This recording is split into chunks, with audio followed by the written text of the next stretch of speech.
afternoon. Good afternoon. Please be seated. Thank you.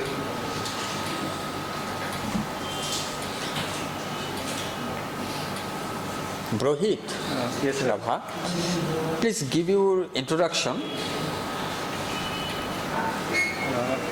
As you know, my name is Brohit Rabha. Before starting, I want to say one thing. You can remove your marks because you are maintaining it. Okay. Sorry. As you know, my name is Brohit Rabha. I belong to Gwalpara district of Assam, and I did my schooling up to class 12 in Gwalpara district itself. Then I came to Guwahati and I joined for Bachelor of Economics from Cotton College. After completion of Cotton College, I did my post-graduation from University of Hyderabad. Now, presently, what are you doing? Presently, I am in PhD program, PhD program. Yes. Under which university? University of Hyderabad itself. So that means you are doing research. Yes, sir. Economics. So you are a very scholar person. So why are you interested to join in bureaucrat civil service? So to become bureaucrat is simple. Any graduate can do it. But you are doing so depth study in economics and doing also research. Scholar you are. So you can choose any other field also. Yes, Related with academic line or teachers minimum. But why you are interested to join civil service? Tell us something about this. My first interest is in civil service, Yeah. but during my post-graduation, I appeared in UGC NET exam, Yeah. and through that NET exam, UGC NET. Have you Yes. cleared UGC? yes, sir. Okay. Through that NET examination, I was selected for Junior Research Fellowship from the UGC. Presently, are you getting? No. The period is over now. Period is over. I Okay. utilized the UGC fund for Okay. carrying out research for 5 years, Okay. and it is about to complete. And my interest was there for civil services from beginning itself, and I have been trying. And for us, there are options like teaching, and we can join civil service also. But civil service provides us more diverse field to work. Yeah. And since I belong to one tribal, Rabha tribe, Okay. so by joining to civil service, I hope that I'll be able to work for the upliftment of the Rabha tribe particularly, and for other people as well. Okay. Fine. You talk economics as optional in prelims as well as mains. In addition to this economics, you talk education as optional in mains. Yes, sir. In prelims, economics was optional, Yeah. but in mains, I chose education as additional subject. Okay. So I want to one questions. Have you heard about annual status of education report? ASER 2018, No, sir, I haven't heard properly. which was released by NGO Pratham No, sir. release effect. Have you heard? No, sir. Are you not aware about this? No, I'm not aware much about this. Okay, so this as per ASER report, 25% of our rural children leave their class 8 school, leave their school in class 8 without basic reading skill, and over and half of them without basic numerical literacy. So, as per you, what the reasons? For leaving schools. Yes, they leave school. Okay. As per the report of ASER 2018, 25% of rural children leave their school in class 8 without even reading skill or doing any simple sum or maths, anything. More than half. So what the reasons? Okay. Firstly, many rural students leave their schooling because of socio-economic condition of the family. Some families are very poor, and those school-going children have to involve in domestic activities. Next reason could be that they might not be receiving proper education from the local schools. Yes. Because in rural local areas, mainly government schools are existing, and though government schools are doing better, but they may not get much time to focus on studies because of the family issues. Okay. And then No, can you speak in Assamese? Yes. Yes. আচ্ছা, U সি actually ক'ব বিচাৰিছে যে ASER report মতে কমচে কম 25% ল'ৰা ছোৱালী class 8ৰ পৰা school এৰি দিয়ে আৰু এনেকুৱা এটা পৰিস্থিতিত সামান্যতম পঢ়িবও নাজানে, পঢ়াৰো স্কিলটো নাথাকে ক্লাছ 8তে। চ' ইয়াৰ কাৰণ কি? এনেকুৱা পৰিস্থিতি কিয় হ'ল? চৰকাৰে ইমান টকা ব্যয় কৰা স্বত্তেও, ইমান টকা ব্যয় কৰিছে চৰকাৰে এডুকেশ্যনৰ ওপৰত, তথাপি আমাৰ এই চিনাৰিওটো এনেকুৱা কিয় হৈ আছে? তুমি কি ভাবা এই বিষয়ে? সেইটো ক্ষেত্ৰত ক'ব পাৰি যে হয়তো যিবিলাক স্কুল আছে সেইবিলাকৰ পৰা সঠিক জ্ঞানটো দিবলৈ সক্ষম হোৱা নাই শিক্ষকসকলে, আৰু কিছুমান স্কুলত দেখা যায় যে কেইবছৰমান আগলৈ অকল এজন শিক্ষক চলোৱা স্কুলো বহুতখিনি আছে, এতিয়া হয়তো কমি গৈছে কিন্তু আছিলে। হয়,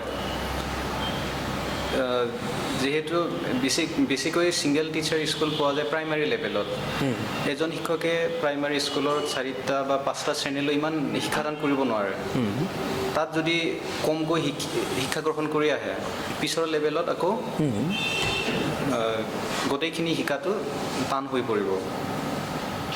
কিবা নে কিবা কাৰণত ইয়াৰ লগত পভাৰ্টিৰ কোনো যোগসূত্ৰ আছে নেকি? যে এনেকুৱা আছে নেকি যে পভাৰ্টিৰ কাৰণে ইহঁতে স্কুল এৰিব লগা হয়? দাৰিদ্ৰতাৰ কাৰণে এনেকুৱা তুমি ভাবা নেকি? নিশ্চয় ছাৰ, কাৰণ মই যিহেতু গাঁৱৰ পৰা আহিছোঁ, গতিকে দেখা যায় যে বহুতবিলাক ল'ৰা ছোৱালী ঘৰখনৰ কাৰণে সদায় সহায় কৰি থাকিব লাগে, আৰু যিহেতু সুস্থ মনেৰে সঠিক সময়ত পঢ়িবলৈ সুবিধা নাপায়, গতিকে সিহঁতৰ লাৰ্ণিং এক্টিভিটিৰ কাৰণে বহুতখিনি বাধা প্ৰদান কৰে। আচ্ছা, অ'কে, ফাইন। এটা কথা আৰু এটা বিষয়, it is scenes most of our guardian in our society, they prefer their children to get admission in private school rather than government school. বেছিভাগ গাৰ্জিয়ানে কি হয়, নিজৰ ল'ৰা ছোৱালীবিলাকক প্ৰাইভেট ইংলিছ মিডিয়ামত এডমিশ্যন কৰায়, হয়নে নাই? আমাৰ ভাৰ্নাকুলাৰ অসমীয়া মিডিয়ামত এডমিশ্যন নকৰায় চৰকাৰী বিদ্যালয়বিলাকত। কিয় এইটো সমস্যা? এইটো কেনেকুৱা? এইটো মাইণ্ডছেট কিয় হ'ল? এই ক্ষেত্ৰত ক'ব পাৰি, চাকৰিটো আমাৰ চৰকাৰী লাগে, কিন্তু আমাৰ ল'ৰা ছোৱালীক পঢ়াব বিচাৰিছোঁ আমি গভৰ্ণমেণ্ট স্কুলত, প্ৰাইভেট স্কুলত। হয়, কিয় হয় এনেকুৱা? প্ৰথম কথাটো হ'ল যে পেৰেণ্টছসকলে ষ্টুডেণ্টছক, নিজৰ ল'ৰা ছোৱালীক স্কুলত দিয়াৰ আগত সদায় চিন্তা কৰিব পাৰফৰ্মেঞ্চৰ কথা। এতিয়া ইণ্ডিয়াত বা অসমত চাব গ'লে, যদি পেৰেণ্টছসকলে ভাবিছে গভৰ্ণমেণ্ট স্কুলবিলাক ইমান সফল হোৱা নাই শিক্ষা প্ৰদানৰ ক্ষেত্ৰত, তেতিয়াহ'লে সিহঁতে পইচা খৰচ কৰি হ'লেও প্ৰাইভেট স্কুলত দিয়াৰ ব্যৱস্থা কৰে। এয়া কিন্তু সকলো ক্ষেত্ৰত সঠিক নহয়, কাৰণ যদি চাবলৈ যায় গভৰ্ণমেণ্ট স্কুলত পঢ়ি অহা, ময়ো আগতে গভৰ্ণমেণ্ট স্কুলৰ পৰাই পঢ়া, গভৰ্ণমেণ্ট স্কুলত পঢ়ি থকা অসংখ্য ছাত্ৰ ছাত্ৰী আছে। গতিকে যিহেতু প্ৰাইভেট স্কুলক উন্নতি কৰি আছে আৰু চৰকাৰী স্কুলটো আছেই গতিকে এটা পেৰেণ্টছসকলৰ মাজত মনোবৃত্তি হ'ব পাৰে যে মোৰ ল'ৰা ছোৱালীক মই প্ৰাইভেট স্কুলতহে দিম তেতিয়াহ'লে চৰকাৰে যে ইমান টকা ব্যয় কৰিছে শিক্ষাৰ নামত সেয়া নকৰিলেও হ'লেহেঁতেন সেয়া কিমান কিছুমান প্ৰয়োজন আছে তেতিয়াহ'লে তুমি ভাবা ছাৰ সেয়া কিছুমান পেৰেণ্টছৰ নিজৰ ছেটিছফেকশ্যনৰ কাৰণে প্ৰাইভেট স্কুলত পঠাব পাৰে কিন্তু এয়া নুবুজায় যে গভমেণ্ট স্কুলবিলাক আমাৰ বেয়া গভমেণ্ট স্কুলো বহুত উন্নতি কৰি আছে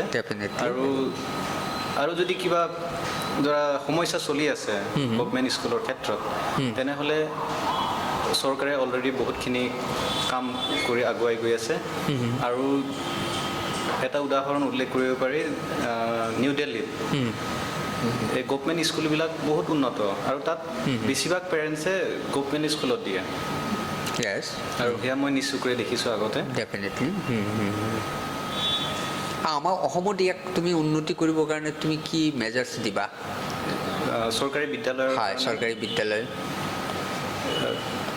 আমি চাব লাগিব মেনেজমেণ্টটো কেনেকৈ হৈ আছে ধৰা কিছুমান স্কুলত যদি ছিংগল টিচাৰ আছে আমি নিউ টিচাৰ ৰিক্ৰুইটমেণ্ট দিব লাগিব তাৰপিছত শিক্ষা প্ৰদান কেনেকৈ হৈ আছে অকল পঢ়ালেও নহ'ব ছাত্ৰ ছাত্ৰীয়ে বুজিব পৰাকৈ পঢ়াব লাগিব সেইটো হৈ আছে নাই সেয়া আমি চাব লাগিব তাৰপিছত স্কুলখনত বেছিক সা সুবিধাখিনি আছে নাই সেয়াৰ প্ৰতিও লক্ষ্য ৰাখিব লাগিব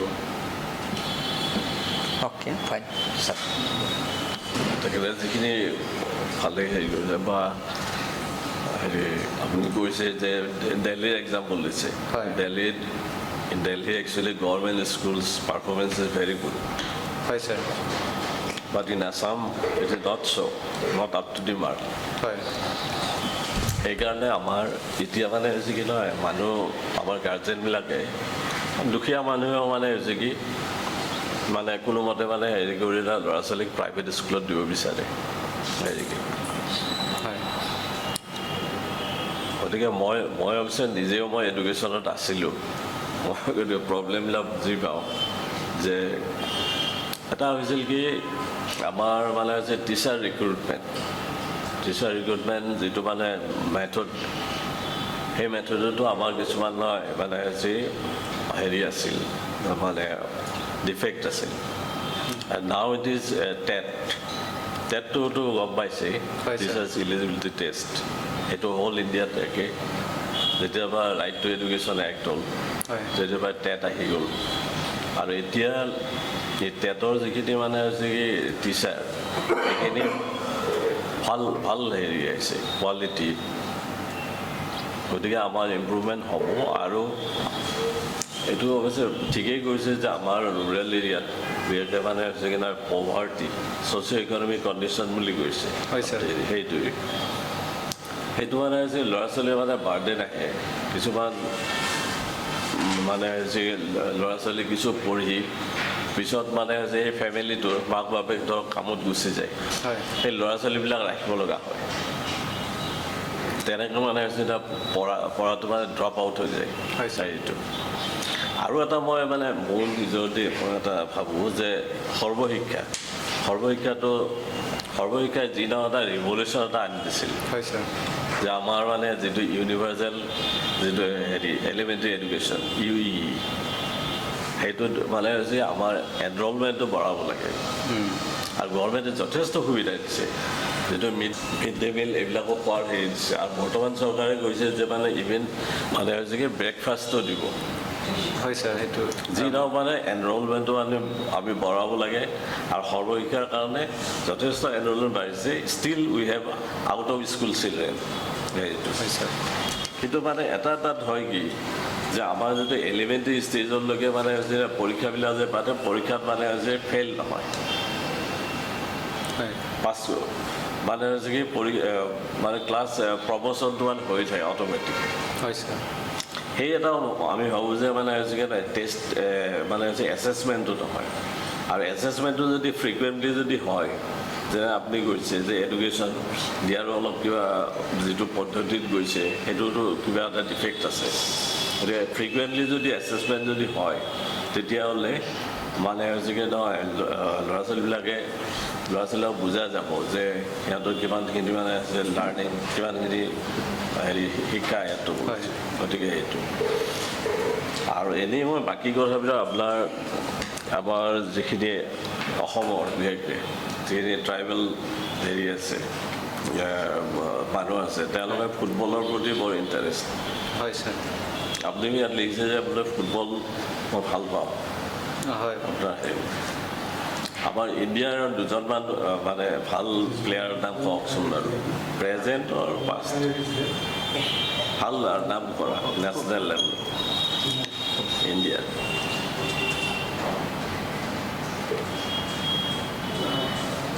ছাৰ নামবিলাক এতিয়া মোৰ মনলৈ অহা নাই ছাৰ।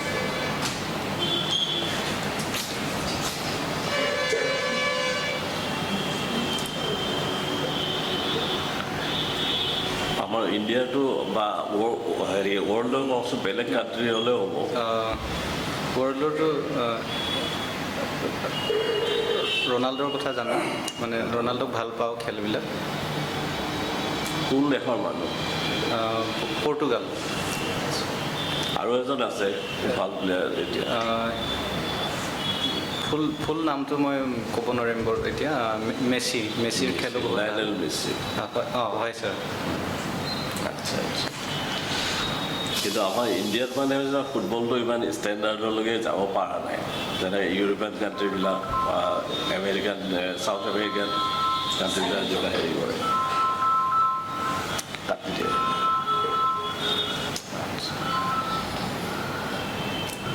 আৰু বাকী আপোনাৰ কি ইকনমিক্স আছিল মানে? হয়, ইকনমিক্স ছাবজেক্ট আছিলে, মাষ্টাৰ ডিগ্ৰী লৈ।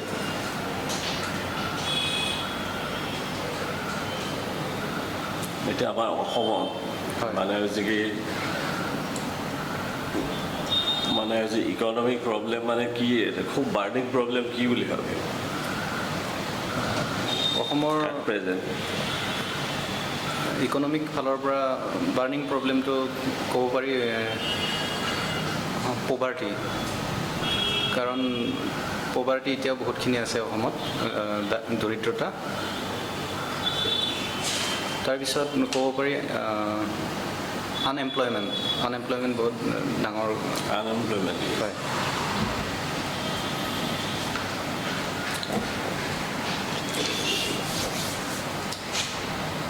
Well, Mr. Rabha, is your mother alive? Sorry, sir? Is your mother alive? No, sir. So you should have written her late Chandeshwari Rabha. You should have written late. Okay. But you have not written that related problem because mother's profession you have written no. Yes. So I got confused. You should have written late Chandeshwari Rabha. Great. So you are fond of playing football. You are fond of playing football. Yeah. When Which position in football do you like? You defend, you attack, what you do? Generally, I play at the center. I have interest, but I'm not expert in that. But I have interest. That's why I play for Obviously, I can understand exercise. that you are not an expert in football. So how do you think that sports can help in maintaining or keeping law and order and peace in a small district like Golpara? How can sports contribute to the maintenance of law and order and peace in a small town like Golpara? Okay. Sports is such an activity which involves many people. So there is cooperation among the team, and there will be team leader, and in that sense some leadership quality will be developed. And one team cannot play alone, so there will be another team. In that sense, if there is some tournament in some local area, then a lot of team will obviously come together, and there will be cooperation among all teams. In that sense, some What is one quality of or sportsman which will be beneficial in maintaining the law and order situation in a small place? That question I'm asking. What is so special about the sports, any sports? What is the most important thing about the sports? About the sport? It is, Discipline. yes, discipline. And what is law and order maintenance? Yeah. Enforcing that discipline only. Yeah, yes, yes. What is the purpose of maintaining law and order? They enforce the discipline. Yes, sir. So as in school, if you break the discipline, the teacher beats you. So the same is done by the police here. Yes, In yes. any case, suppose you are sub-division magistrate of a subdivision, say Rangia. Okay. Government has imposed total lockdown upon movement of people or persons due to lockdown situation, except for certain exigencies which have been clearly mentioned in a list which is signed by the Secretary to the Government of Assam. In that situation, what happens that one fine day when you are patrolling or you are standing on the roadside, Okay. a gentleman who is very old, he approaches you, he comes to you and says that, sir, I am about to die. Okay. And by having a general look at that person, you can make out that he is right. He can die or collapse anytime. So his last wish is to see or visit Kamakhya temple. Okay. So what exact decision you will take? Will you permit him or not?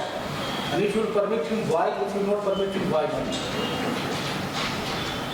Since there is lockdown everywhere, suppose in Guwahati also, then obviously Kamakhya temple will be closed at that time, and and visiting will not be possible. And if someone is about to die, the first priority is to provide medical facility. If he becomes cured from health ailments, then if he is really desiring to visit Kamakhya, then that can be made later, but not at the same time. First priority should be for health for him. ठीक है, your answer is okay. So tell me, have you heard about the act which has been created by Haryana, which has been enacted by Haryana state regarding reservation of total jobs in the private sector in the state to the tune of 75%? Have you heard? No, sir, I haven't heard about that. In fact, therefore, yesterday only the law was enacted. It is being sent for the consent of the governor. I'm sorry, Andhra sir. Pradesh was the first state to do that. Don't you think that such kind of laws should be adopted in Assam also? That 75% of all jobs in the private sector will be exclusively reserved for the people from Assam. Don't you think that this will be a good idea? And why it will be a good idea or a bad idea? But that means 75% jobs will be for particular area. Probably in the blue collar sector, blue collar jobs, not in the official or managerial level, below that, as is done in the case of Andhra and Haryana.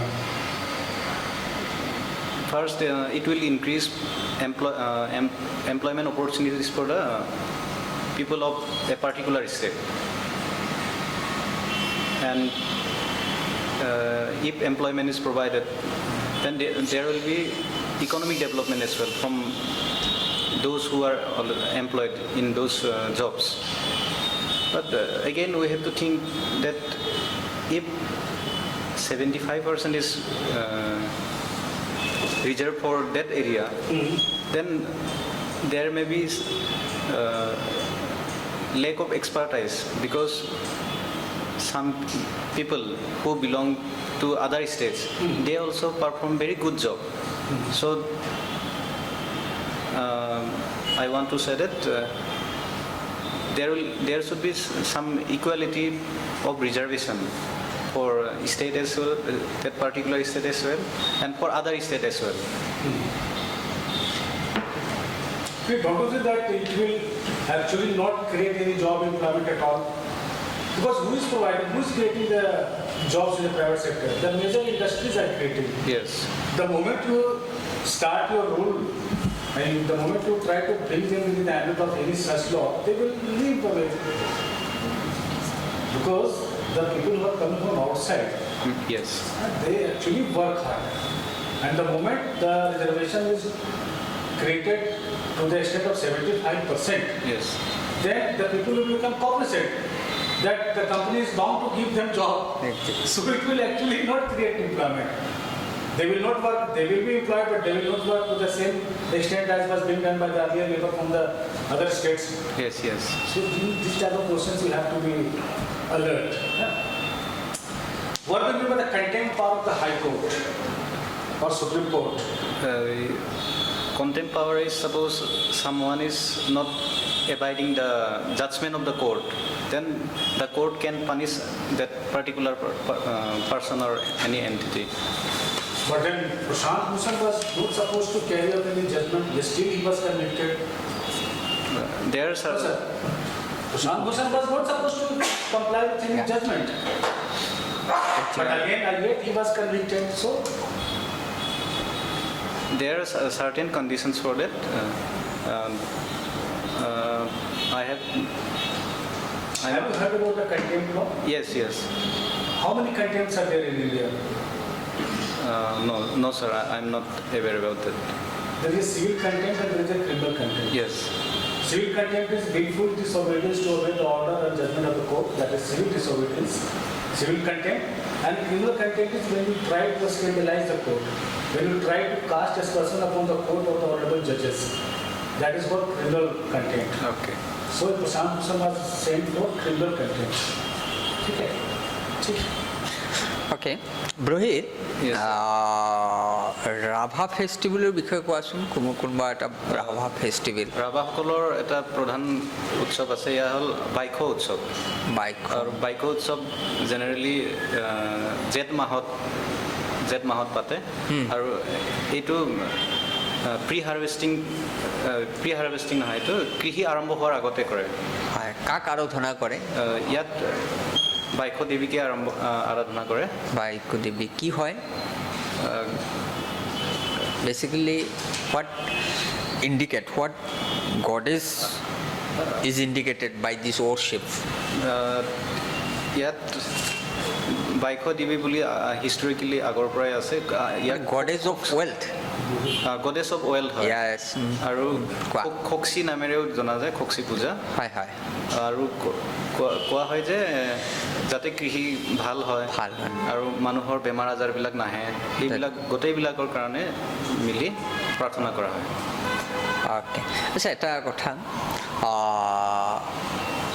আমাৰ state budget তুমি জানিছিলা last 2020-21 financial year have you heard the state budget that presented by our এইটো sir এইবাৰ 2021 financial ইয়াৰৰ state budget হয় sir, তেতিয়া মই চাইছিলোঁ। আচ্ছা তাতে অষ্টাদশ মুখতাৰ উন্নয়নমালা হয় specially talk about by our finance minister হয় sir. is not it? So what are this basically flagship program হয় মেনশ্যন দিয়া কোনকেইটা ফ্লেগশ্বিপ প্ৰগ্ৰামৰ কথা তাতে উল্লেখ কৰা আছিল অষ্টাদশ মুকুতাৰ উন্নয়নমালা এটা আছে এডুকেশ্যন ছেক্টৰৰ ডেভেলপমেণ্টৰ কাৰণে। কি আছিল আৰু তাত কোৱা হৈছে যে দুই এটাৰ নাম কোৱা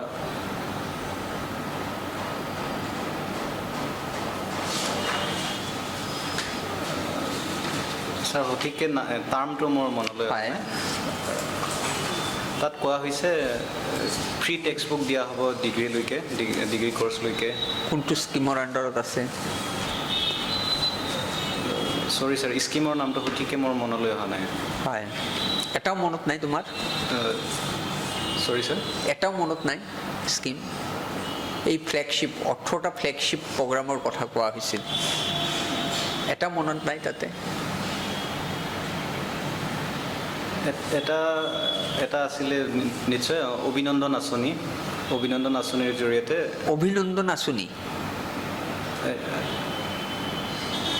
সেয়া এডুকেশ্যনৰ আণ্ডাৰতে এডুকেশ্যন লোন যিসকলে লৈছিলে সেইসকলৰ কাৰণে হয় কিছু ৰেহাই দিয়া হ'ব। হয় তাৰপিছত আৰু এটা স্কিম আছিলে যিবিলাক আমাৰ টুৰিষ্ট এনেকুৱা মিলি 18টা ফ্লেগশ্বিপ যেন ফাইন আচ্ছা আৰু এটা কথা তুমি you belong to basically economic background চ'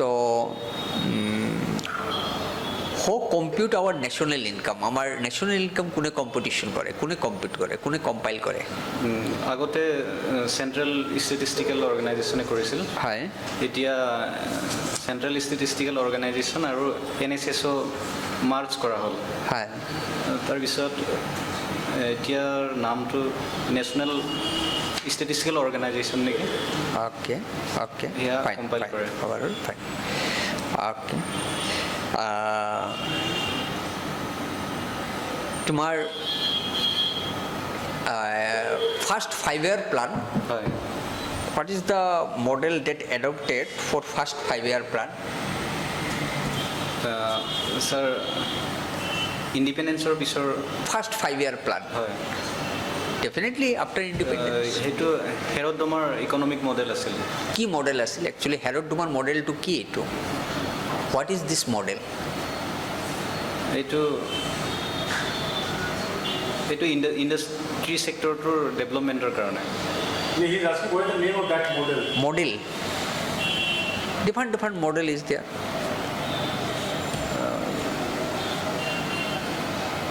চৰি ছাৰ মানে কেতিয়া মানে তেখেতে যে হেৰি ফাৰ্ষ্ট 5-year প্লেন আমাৰ হয় when did it start মানে 5 year কাৰণে হয়তো হয় হয় কোন বছৰৰ পৰা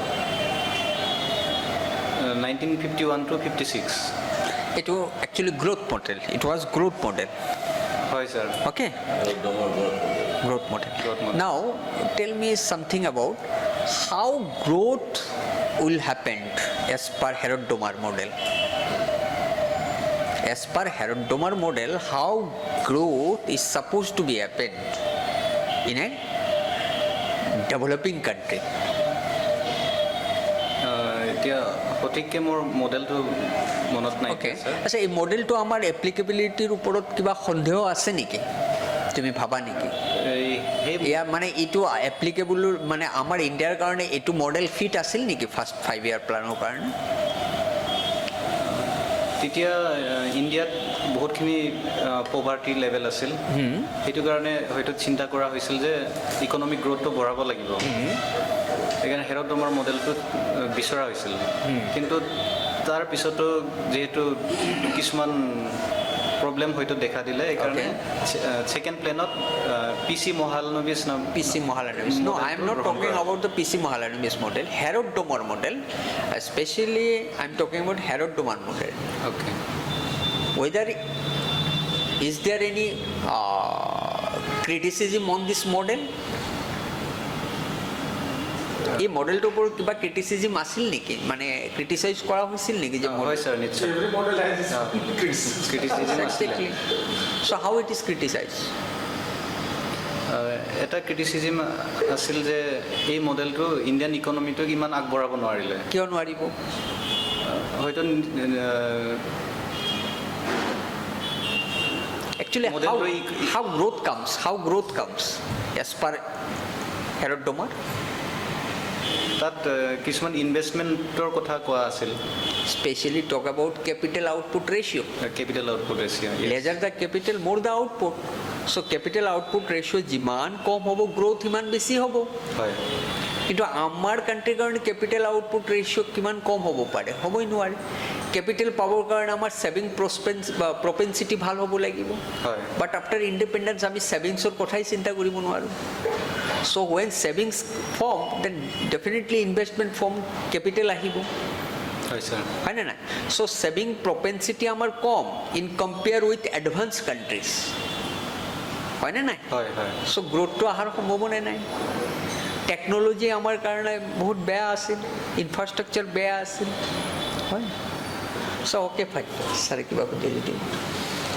ইকনমিক্সৰে মানে গ্ৰীণ ৰিভলিউশ্যন শুনিছিল নামটো গ্ৰীণ ৰিভলিউশ্যনটো কি বা ইণ্ডিয়াত কেতিয়া ক'ত হেৰি হৈছিল ৱেল গ্ৰীণ ৰিভলিউশ্যন আৰম্ভ হৈছিলে এৰাউণ্ড 1966ত আৰু নৰ্মান বৰলগ নামৰ এজন চাইণ্টিষ্ট আছিলে তেখেতে সেইখিনি সময়ত কনচেপ্টটো পপুলাৰাইজ মানে পাব্লিকৰ মাজত পপুলাৰাইজ কৰি আছিল তাৰপিছত ইণ্ডিয়ালৈ অনা হ'ল কনচেপ্টটো আৰু MS স্বামীনাথন নামৰ ব্যক্তিত জড়িত আছিল তাৰপিছত এই গ্ৰীণ ৰেভলিউশ্যনৰ জৰিয়তে মানে ইয়াৰ কিছুমান কম্পনেণ্ট আছে ধৰা ইৰিগেশ্যন ফেচিলিটি থাকিব লাগিব কৃষিৰ কাৰণে ইম্প্ৰুভ মেথডছ অফ টেকন'লজি থাকিব লাগিব তাৰপিছত পেষ্টিচাইডৰ কথা আছে সেই কম্পনেণ্টবিলাক আৰু এটা আছে হাই ইল্ডিং ভেৰাইটি চিড সেই কম্পনেণ্ট গোটেইখিনি মিলি গ্ৰীণ ৰিভলিউশ্যন অনাৰ চেষ্টা কৰা হৈছিল কৃষি বিপ্লৱ আচ্ছা এতিয়া যিটো মানে হৈছে আমাৰ 3খন বিল হয় কনচাৰ্নিং এগ্ৰিকালচাৰ মানে কিছুমান ষ্টেটত পাঞ্জাৱ হাৰিয়ানা আৰু ক'ৰবাত কৰ্ণাটকতো মানে বহুত হেৰি হৈ গৈছে ইয়াৰ এগেইনষ্টে প্ৰটেষ্ট হয় বা হেৰি কিনো এইটো MSPটো শুনিছে না হয় শুনিছোঁ কি বস্তুটো কি এইটো মানে আগতে এইটো মানে মন্দি আছিল মানে এতিয়া সেই বস্তুটো মন্দিৰটো আছে সেইটোৰ মানে ইম্পৰ্টেঞ্চটো মানে কমাই দিছে এতিয়া গভৰ্ণমেণ্টৰ মানে কি কৰিব বিচাৰিছে এতিয়া কৃষকৰ কাৰণে মানে এইটো বেনিফিচিয়েল হ'ব নে বেনিফিট হোৱাৰ কাৰণে কি কৰিছে গভৰ্ণমেণ্টে চেণ্ট্ৰেল গভৰ্ণমেণ্টে এতিয়া এই ফাৰ্ম বিলৰ জৰিয়তে চৰকাৰে বিচৰা হৈছে যিবিলাক APMC য়াৰ্ডবিলাক আছে APMC সেইবিলাকৰ থ্ৰুদি আগতে কিছুমান প্ৰডাক্ট যাব লাগে চেল হ'ব লাগে এতিয়া প্ৰাইভেট প্লেয়াৰ্ছক বেছিকৈ ইম্পৰ্টেঞ্চ দিয়া হৈছে মানে সিহঁতে বেছিকৈ কিনিব পাৰিব এতিয়া গতিকে ইয়াৰ পৰা এটা চিন্তা হয় যে কৃষকৰ লাভৰ পৰিৱৰ্তে প্ৰাইভেট কিছুমান ডিলাৰ্ছবিলাকেহে বেছি লাভ পাব নেকি সেইটো কাৰণে কিছুমান ৰাইজত প্ৰটেষ্ট চলি থকা দেখা গৈছে আৰু এটা কথা ক'ব পাৰি এটা বস্তুৰে বেলেগ বেলেগ ৰাইজত বেলেগ বেলেগ দাম এতিয়া যদি প্ৰাইভেট প্লেয়াৰ্ছবিলাকে এণ্ট্ৰি কৰে সিহঁতে কম যিটো বস্তু দাম কমত পোৱা যায় বেলেগ ৰাইজত সেই বস্তুটো হয়তো বেছিকৈ কিনি য'ত দাম বেছি হৈ আছে তাত হয়তো বিক্ৰী কৰিব গতিকে আচল যিবিলাক খেতিয়ক সিহঁতৰ হয়তো লোকচানো হ'ব পাৰে ঠিকে আছে দিয়াৰ চাম পইণ্টছ ফৰ অৰ এগেইনষ্ট হয় কিছুমানে পাঞ্জাৱ এইবিলাকে মানে নিজা নিজা লেজিছলেশ্যন আনিছে হয় আচ্ছা লাষ্ট মই এটা কথা আপুনি APSC ফেচ কৰিলে আপুনি APSCটো চিলেক্ট হ'ল ইপিনি হেৰিটো হ'ল ESC আজিকালি এষ্টেট কমিশ্যনাৰ কৰে নেকি আজিকালি আমাৰ দিনত ESC আছিল আজিকালি এষ্টেট কমিশ্যনাৰ আচ্ছা এতিয়া আপুনি কোনফালে মানে প্ৰিফাৰ কৰিব APS পালে চাৰ্ভিচ আৰু কি হৈছে এটা হ'ল পুলিচ চাৰ্ভিচ আছাম পুলিচ নহয় আপোনাৰ মানে আপোনাৰ নিজা কোনটোৰ ফালে ইণ্টাৰেষ্ট ছাৰ আনটো কি কৈছিলে এটা হ'ল APS আৰু এটা বেচিকেলি এইটোতো জেনেৰেল এডমিনিষ্ট্ৰেশ্যন আৰু ৰেভিনিউ হয় চাৰ্ভিচ ACS আৰু APS ACS আৰু APS মই মোৰ প্ৰিফাৰেঞ্চ ACSটো দিম মই আচ্ছা আচ্ছা Already he has indicated his choices. already indicated Already he has indicated choice to the commission. This is number one. last round of this